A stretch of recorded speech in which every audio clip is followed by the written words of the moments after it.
keď vážnu podobu máva. Tak tento zelený mužík zaiste rozosmeje aj vás. Nevravte, že nie. Bodaj by všetci zelení mužíci boli takí milí.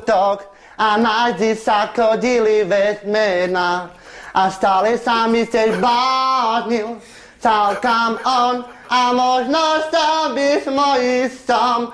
Krásy tvojim pohľadom. A možno hviezdy padali.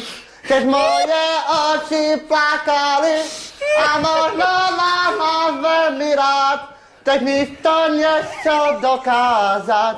Dá sa mi moje srdce dať, nechce sa uprídať. Daj ešte. Joj. Ty. Toto je Ja by som ešte útok niečo. normálne. Priamo na bránu. Ty. Vieš ešte niečo slovenské? Slovenské, vieš ešte niečo? Janko, ja by som ťa pustil ďalej. Ale mám dojem, že tým pádom by sme túto súťaž úplne pochovali.